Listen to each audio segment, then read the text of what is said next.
I already feel really inspired about potentially a better future for democracy by being in this room with you all for about 7 or 6 hours, and the people last night for curry, because there is so much hope and inspiration and people committed to change.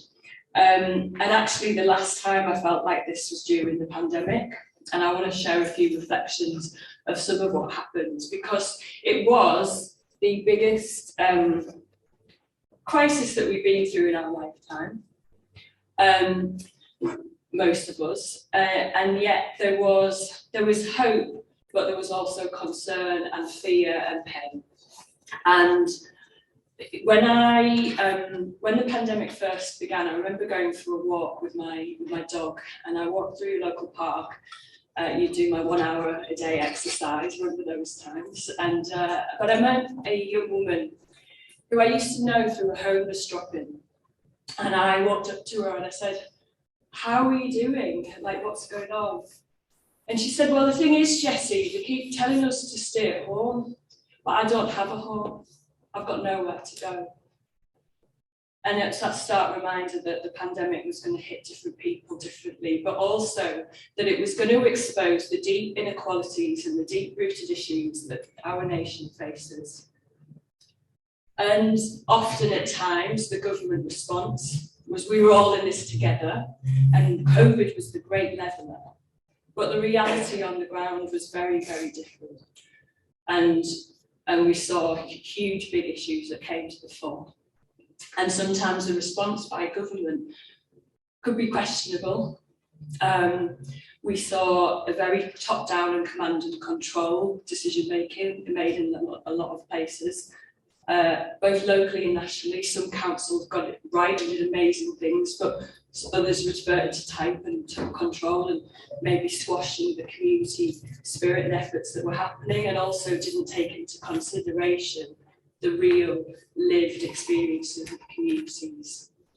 We saw questionable decision making around the distribution of funds. I say questionable, I'm being politically correct, where huge amounts of money went maybe into the wrong hands, and definitely felt like huge amounts of public money was wasted. And then we have seen new laws put into place, or at least being debated at the moment in Parliament, which actually is regressive around democracy, where things like the right to protest and have your voice heard are being clawed back. New laws that would prevent you holding placards, potentially. So that sounds quite gloomy. But actually, what else was happening was something that is inspiring, and I hope builds future, our hope for the future. Because we saw communities take control and take power for themselves to change the situation. We saw the mutual aid movement, which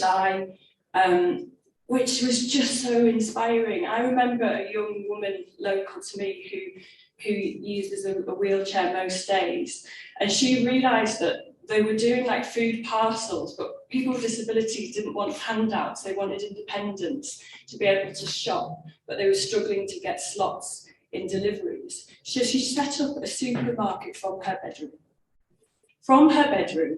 where people with disabilities could order over the phone the food that they wanted, and she would organise a distribution. She had about 50 volunteers helping distribute the shop, Pipsco, into local homes and local families, where they could pay, because they didn't want handouts, these families wanted to pay and buy food. A local person taking control of an issue and doing something about it. And we saw art galleries turned into food hubs and churches into food drop-ins, and it was, at that moment, I thought another future is possible. And we also saw a massive rise in campaigning. I remember going to Middlesbrough to a Black Lives Matter protest. Middlesbrough is not the biggest political movement place. We usually get about 10 or 20 people to our protests, and the place was full. And across the country, town by town, people, often this was a movement driven by those with the lived experiences of those deep inequalities taken to the streets, because that crisis did not affect us all the same. And it exposed those deep inequalities and those deep social issues that have plagued British society for so long, issues of gender and class and race, and movements began. It was the same with the women's rights movement and the response to Sarah Everard and the child poverty moment of when Marcus Rashford said to the government, no, you're not going to stop feeding our children. Communities rose up and changed what decisions were being made. We also,